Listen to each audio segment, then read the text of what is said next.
Wih, mana? Itu di samping tadi. Gila. Gila itu. Cantik tapi gila. Aku bilang gila, Kak. Iya, enggak aku itu enggak kayak sandal. Aku bilang gila, Kak.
Mengamuk lagi anakku ners. Bagaimana ini kemarin ners di depan rumah kak ini ners mengamuk gara-gara warga ners. Kemarin bikin ners. Oh iya ners.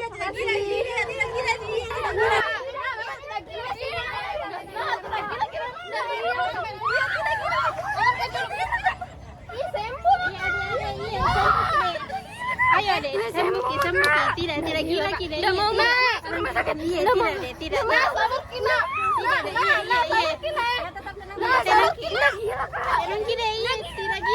Tidak ada bilang gila.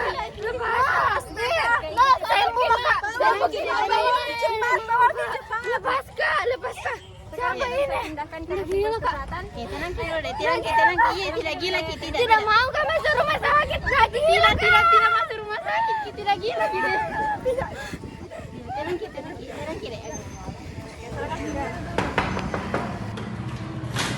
Permisi Bu. Iya. Silakan duduk.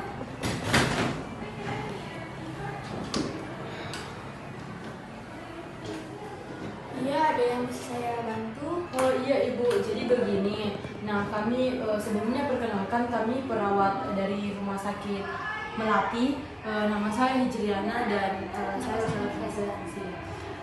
Jadi Ibu di sini kami ingin meminta izin kepada Ibu untuk melakukan edukasi mengenai gangguan jiwa di masyarakat karena kami mempunyai pasien, salah satu pasien kami itu berdomisili di sini Ibu. Jadi kami perlu melakukan edukasi tentang penyakit jiwa di masyarakat.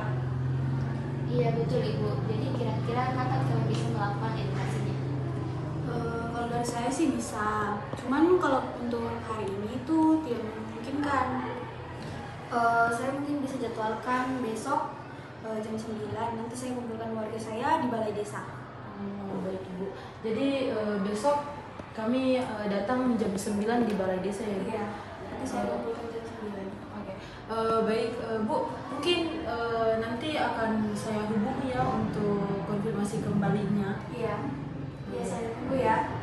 Baik Ibu, terima kasih sudah meluangkan waktunya untuk bertemu dengan kami. Kami pamit dulu, sampai ketemu besok ya Ibu. Iya, terima kasih ya. Kami pamit ya Ibu, makasih Iya. kerjasamanya. Terima kasih kembali. Mari. Iya. Assalamualaikum warahmatullahi wabarakatuh. Waalaikumsalam warahmatullahi wabarakatuh. Apa kabar hari ini Ibu-Ibu? Baik. Alhamdulillah baik semuanya ya. Jadi Ibu-Ibu, perkenalkan kami dari perawat dari Rumah Sakit Melati. Nama saya Perawat Hijriana. Saya bersama teman saya Fazila. Nah, jadi Ibu-Ibu, tujuan kami ke sini itu akan melakukan edukasi mengenai apa sih yang perlu dilakukan ketika mendapati tetangga, kerabat atau keluarga kita yang mengalami gangguan jiwa. Oke, sebelumnya kita akan melakukan edukasi kurang lebih berjalan sekitar 10-20 menit ya Ibu ya. Ibu-ibu bersedia kan? Bersedia. Sebelum itu teman saya izin untuk membagikan kuesioner serta pamflet edukasi yang perlu Ibu baca nantinya ya.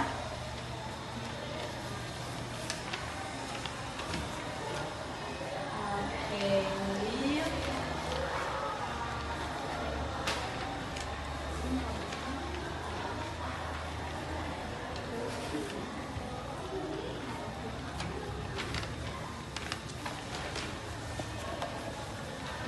baik ibu-ibu, sebelumnya ibu sudah tahu kan ya seperti apa sih itu orang dengan gangguan jiwa? Ya. Oh, ada yang tahu, ada yang tidak ya? Ya. Baik. Jadi saya menjelaskan dulu ya seperti apa sih itu orang dengan gangguan jiwa. Nah, orang dengan gangguan jiwa itu ibu-ibu terjadi kelainan atau gangguan pada bagian otaknya. Jadi di situ terdapat beberapa gangguan lah intinya ibu. Nah, kemudian ini kodong bukan kesalahannya pasiennya. Jadi yang perlu diketahui di masyarakat itu kan kita bilang orang dengan gangguan jiwa, ditahui tanda dan gejalanya sering marah, sering mengamuk tidak jelas, sering lempar-lemparin mata, begitu nih ibu-ibu. Nah, apa sih yang perlu dilakukan kalau begitu Mi tetangga? Nah, yang perlu dilakukan itu ibu-ibu, kita harus terima Ki kodong, jangan Ki diskriminasi. Jadi cerita itu kayak dimaklumi ibu-ibu, tidak boleh Ki bilang, ih nggak mau Pak dekat-dekat sama itu deh, kan orang gila begini begitu. Tidak boleh begitu ibu-ibu. Jadi mereka itu sama kita sama-sama punya hak yang sama. Kalau ibu-ibu kayak dijuliti, dirasisi, didiskriminasi, pasti kayak tersinggung gitu, tidak enak perasaan toh. Ya, makanya kalau dapat ke orang begitu, ya perlu itu tidak perlu dijuliti. Pokoknya kayak dekati saja, kayak diajak bicara, dikasih dukungan. Jadi jangan pakai kodok rasis. Bisa dipahami ibu-ibu? Bisa. Nah, pertanyaannya bagaimana kalau membahayakan nih, melempari rumah? Itu yang paling sering terjadi Ti. Iya. Nah, kalau begitu toh, ya cari di tempat yang aman. Karena kalau dibati-bati, kan emosinya juga tidak stabil toh.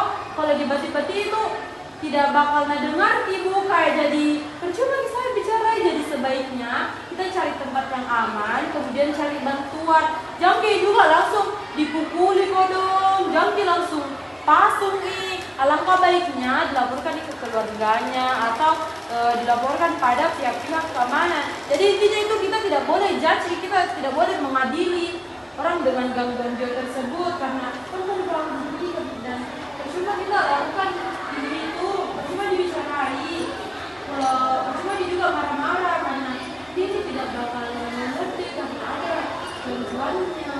Jadi kalau misalnya ada nanti toh tetangga atau keluarga stop kasih perlakuan yang tidak manusiawi begitu ya. Jadi ibu-ibu kalau didapati keluarga atau tetangga atau kerabat yang kena gangguan jiwa itu harus didukung karena proses penyembuhannya ibu sangat-sangat berperan penting bagaimana lingkungannya, orang-orang di sekitarnya. Jadi kita itu sebagai orang-orang terdekatnya toh jadi harus kasih semangat, support, jangan didiskriminasi, kayak didukung untuk proses kesembuhannya.